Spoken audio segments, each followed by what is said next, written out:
Hello friends, welcome back to my channel Shaina Goyal. So friends, I hope आप सभी fit and fine होंगे friends, healthy होंगे। So आज हम अपनी इंग्लिश पैडागोजी की क्लास को कंटिन्यू करने वाले हैं, सीरीज़ को। और आज हमारा एक मोस्ट इम्पॉर्टेंट टॉपिक है मेथड्स ऑफ टीचिंग इंग्लिश।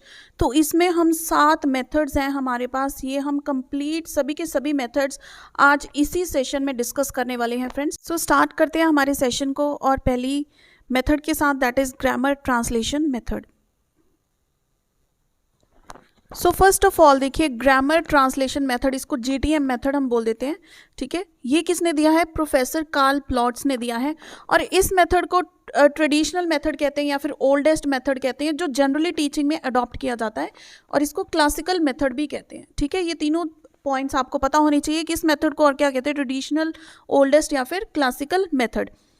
अब देखिए, इसमें बेसिकली ग्रामर ट्रांसलेशन मेथड में क्या होता है कि टारगेट लैंग्वेज होती है, जिस लैंग्वेज का सब्जेक्ट टीचर पढ़ा रहे हैं। फॉर एग्जांपल साइंस की क्लास चल रही है आपकी, ठीक है। साइंस का सब्जेक्ट है लेकिन लिखा किस में है? इंग्लिश में लिखा हुआ है। तो उस इंग्लिश लैंग्वेज, वो इंग्लिश लैंग्वेज क्या हुई? आपकी टारगेट लैंग्वेज, ठीक है। लेकिन उसको ट्रांसलेट किया जा रहा है मदर लैंग्वेज में। फॉर एग्जाम्पल हिंदी में समझा रहे हैं, आपको इंग्लिश अच्छे से नहीं आती, तो टारगेट लैंग्वेज को कन्वर्ट करके हिंदी में समझाया जा रहा है ताकि बच्चों को समझ में आ जाए। तो वो बेसिकली क्या है कि टारगेट लैंग्वेज को ट्रांसलेट किया जाता है मदर लैंग्वेज में, ठीक है। तो ये कौन सा मेथड फॉलो करता है?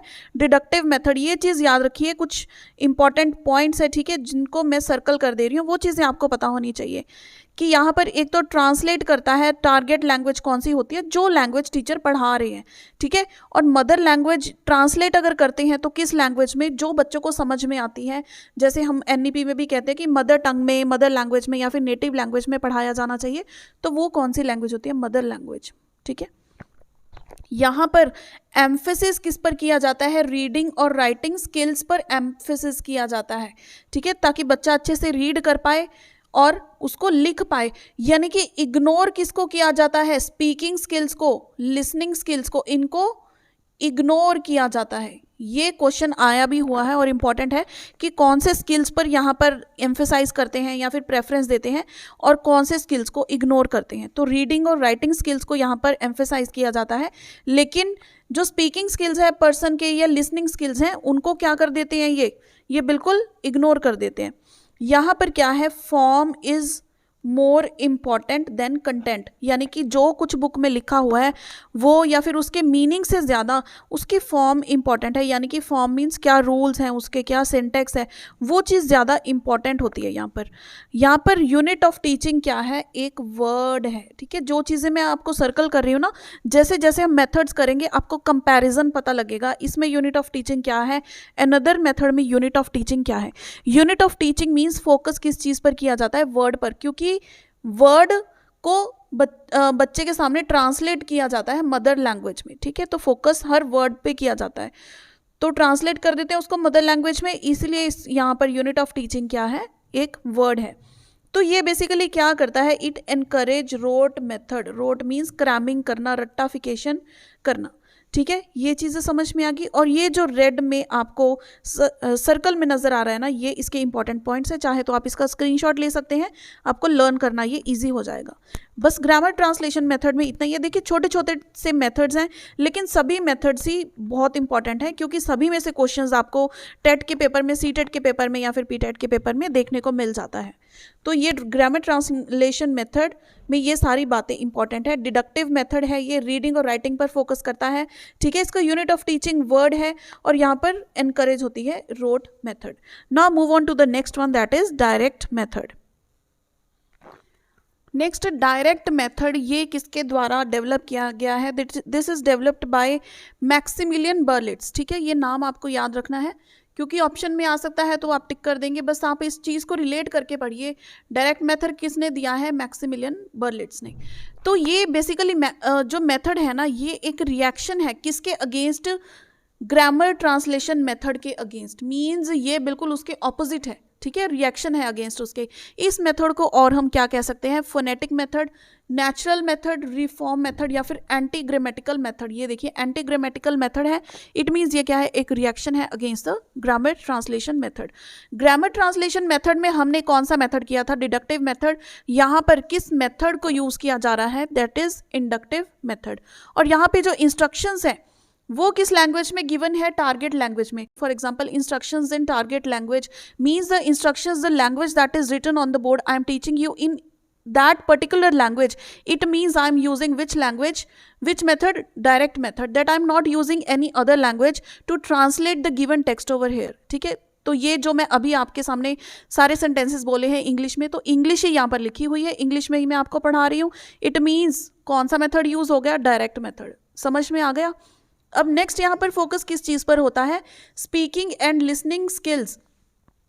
अब देखिए जिस लैंग्वेज में बोला जाएगा वो चीज़ें बच्चे ध्यान से सुनेंगे, लिसनिंग स्किल्स यूज होंगे, और नेचुरली जो चीज़ बच्चे सुनेंगे वो बोलने की भी तो कोशिश करेंगे। तो यहाँ पर फोकस होता है स्पीकिंग और लिसनिंग स्किल्स पे। इट मीन्स इग्नोर कौन से स्किल्स कर दिए गए यहाँ पर, रीडिंग एंड राइटिंग, जो GTM में मेन थे। ठीक है, बिल्कुल सब कुछ उल्टा पुल्टा चल रहा है ना यहाँ पर, उसके अकॉर्डिंग। यहाँ पर देखिए यूनिट ऑफ टीचिंग क्या है, एक सेंटेंस है, क्योंकि एक सेंटेंस पढ़ा जाता है फिर उसको उसी के लैंग्वेज में, उसी टारगेट लैंग्वेज में क्या है, एक्सप्लेन किया जाता है। तो यहाँ पर यूनिट ऑफ टीचिंग क्या है, सेंटेंस है, लेकिन GTM मेथड में यूनिट ऑफ टीचिंग क्या था, एक वर्ड था। ठीक है, क्लियर हो गई ये चीज़, और डिफरेंस भी आई होप आपको इनमें समझ में आ गया होगा। अब हम नेक्स्ट मेथड देखते हैं। अब देखिए bilingual method was given by CJ डॉडसन, और ये किसके रिएक्शन में आया है, डायरेक्ट मेथड के रिएक्शन में। सबसे पहले GTM किया हमने, जहाँ पर मेन पॉइंट क्या था कि रूल्स पर फोकस किया जाता था। ठीक है, आपको ये दोनों सिमिलर लगेंगे, बाइलिंगुअल मेथड और GTM, लेकिन इन दोनों में डिफरेंस क्या है, यहाँ पर इस मेथड में जो है मीनिंग पर फोकस किया जाता है, लेकिन GTM में क्या है, रूल्स पर फोकस किया जाता था।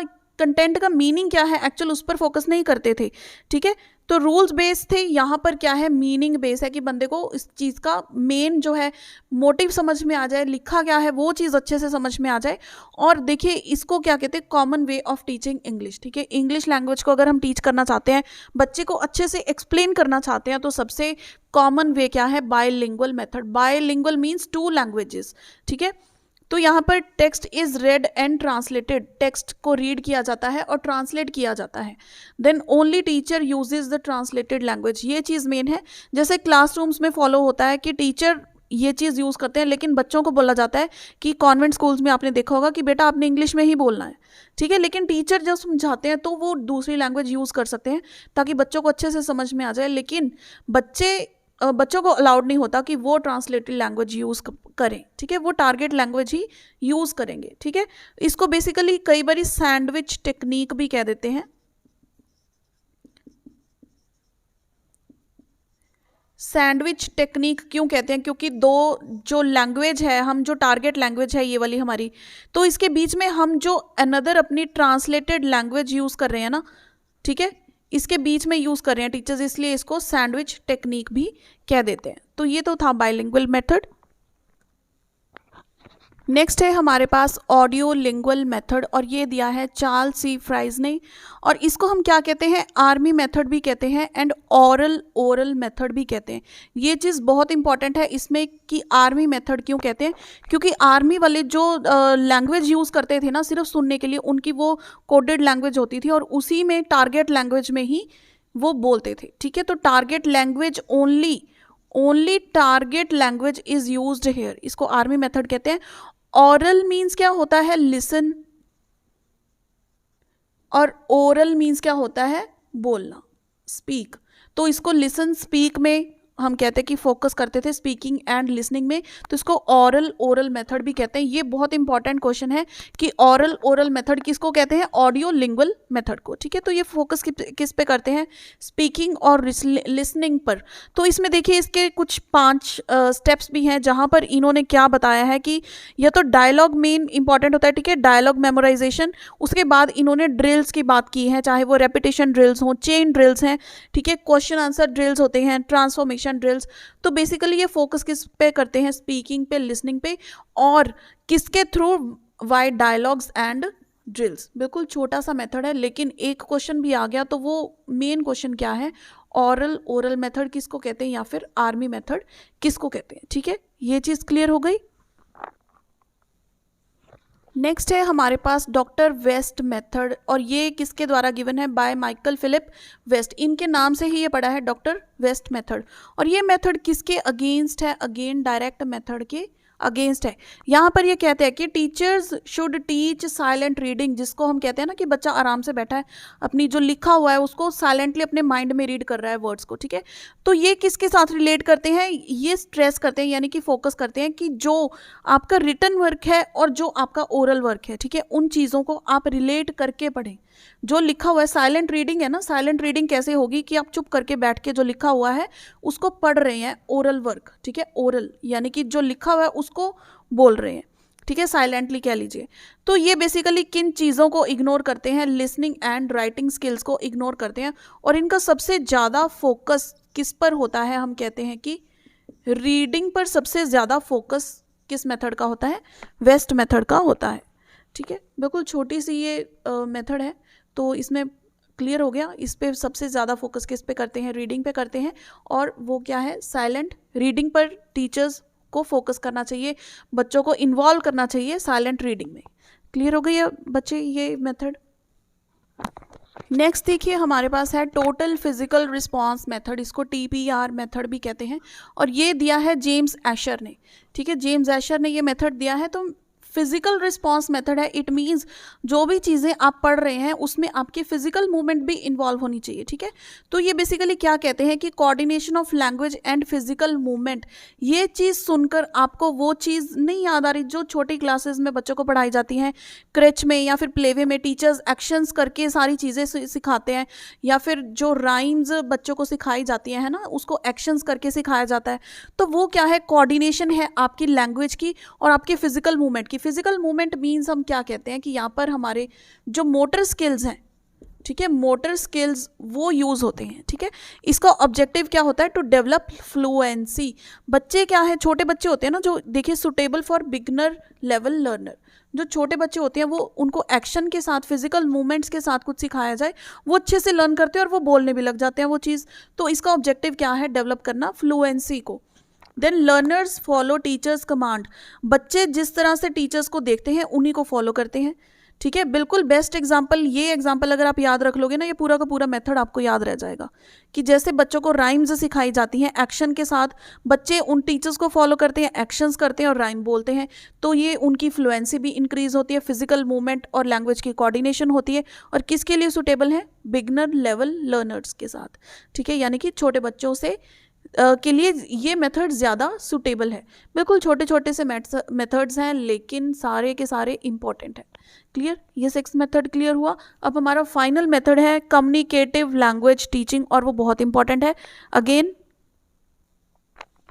So final method of this session that is communicative language teaching, जिसको हम CLT मेथड भी कहते हैं। तो ये बिल्कुल न्यूएस्ट मेथड है। ये क्वेश्चन आपका मेन आ जाता है कि न्यूएस्ट टीचिंग मेथड कौन सा है, दैट इज CLT। ठीक है, कम्युनिकेटिव लैंग्वेज टीचिंग है, तो इसी के नाम से हमें पता लग रहा है कि लैंग्वेज को अगर टीच करना है तो कम्युनिकेट कीजिए एक दूसरे के साथ, यानी कि इंटरेक्ट करना। ठीक है, practice English through interaction. Interaction किसके साथ, या तो अपने फ्रेंड्स के साथ, पीयर के साथ, या फिर टीचर्स के साथ। ठीक है, सभी के साथ उसी लैंग्वेज में इंटरेक्ट करना। ठीक है, तो इसका गोल क्या होता है, goal is to enable learners communicate in target language. अब देखिए स्टार्टिंग में अगर हम बोलते हैं ना, जिनकी इंग्लिश लो होती है, सबसे बेस्ट वे क्या होता है कि आप इंग्लिश बोलना शुरू कर दो। ये एक्चुअल बिल्कुल सही चीज़ है कि अगर आप इंग्लिश बोलना सीखना चाहते हैं तो अपनी हेजिटेशन को छोड़ो और इंग्लिश बोलना शुरू कर दो। स्टार्टिंग में आप थोड़ी बहुत उल्टी पुल्टी बोलेंगे, ठीक है, या फिर कोई ग्रामेटिकल एरर्स हो सकती हैं, उस चीज़ को भूलो मत, सोचो, कॉन्शियस होकर मत बोलो। जितनी ज़्यादा आप बोलोगे ना, उतनी फ्लुएंसी आपकी उस चीज़ में इंक्रीज होती जाएगी। वोकैबुलरी आप सीख सकते हो, ग्रामर रूल्स आप सीख सकते हो, लेकिन बोलना नहीं सीख सकते। बोलना किसके साथ आएगा, सिर्फ प्रैक्टिस के साथ। ठीक है, प्रैक्टिस के साथ ही आपकी इंग्लिश क्या होगी, स्ट्रांग होगी। तो इसमें देखिए एक्टिविटीज़ क्या होती हैं इस चीज़ को एनहांस करने के लिए। हम कह सकते हैं कि एक्टिविटीज़ क्या होती हैं, ग्रुप वर्क होता है कि ग्रुप में जो भी आप कोई ग्रुप वर्क असाइन कर दे और उसमें आपने सारी जो स्पीकिंग वाली चीज़ है ना, वो इंग्लिश में ही करनी है। देन इंटरव्यूज़ कंडक्ट करवाए जा सकते हैं। इंटरव्यू या तो एक बच्चा दूसरे बच्चे का ले ले, ठीक है, या फिर टीचर्स बच्चे के ले लें, तो वो भी क्या है कि इंग्लिश में ही होनी चाहिए, यानी कि फोकस किस पर है, टारगेट लैंग्वेज पर, हमारा इंग्लिश पर, कि स्पीकिंग इंग्लिश में ही होनी चाहिए। तो उसके लिए रोल प्लेज हो सकते हैं। देन इंट्रैक्शन जो हमने बोला है, इंट्रैक्शन हो सकती है। सिमुलेशन मीन्स कोई सिचुएशन आपको दे दी, ठीक है, फॉर एग्जाम्पल टीचर स्टूडेंट का रोल है, या फिर बुक में से ही कोई स्टोरी उठा लेते हैं कि आप अकबर बन जाओ, तुम बीरबल बन जाओ, बोलो इंग्लिश में, स्टार्ट हो जाओ सारे डायलॉग्स, ठीक है, तो वो क्या होता है, सिचुएशन होती है। Then is the information gap. तो ये सारे जो एक्टिविटीज़ हैं ये किसके अंडर आती हैं, कम्युनिकेटिव लैंग्वेज टीचिंग के, ताकि जो हमारा टारगेट है, टारगेट क्या है कि बच्चा टारगेट लैंग्वेज में अच्छे से बोल पाए, ठीक है, उसको अचीव किया जाए, उसके लिए सारी एक्टिविटीज़ करवाई जा सकती हैं, ठीक है। ये चीज़ क्लियर हुई। देखिए ये 7 के 7 हमारे जो मेथड्स हैं, आई एम श्योर ये आपको अच्छे से क्लियर हो गए होंगे। अगर देखिए क्लियर हो चुके हैं तो एक थम्स अप तो बनता है, वीडियो को लाइक ज़रूर कीजिए, शेयर कीजिए, और आने वाले सेशंस में हम और जो है टॉपिक्स इन बल्क डिस्कस करने वाले हैं, तो ये सेशन आप ज़रूर देखिएगा। सीरीज़ इंग्लिश की और मैथमेटिक्स की हमारी साथ में चल रही है। सीडीपी का सिलेबस हमारा कंप्लीट हो चुका है, वो सीरीज़ आपको कंप्लीट चैनल की प्लेलिस्ट में मिल जाएगी। इसी वीडियो के डिस्क्रिप्शन में भी मैं उसका लिंक डाल दूँगी, वो आप वहाँ से भी चेक कर सकते हैं। सो फ्रेंड्स, चलिए मिलते हैं अगली वीडियो में। Till then keep watching friends.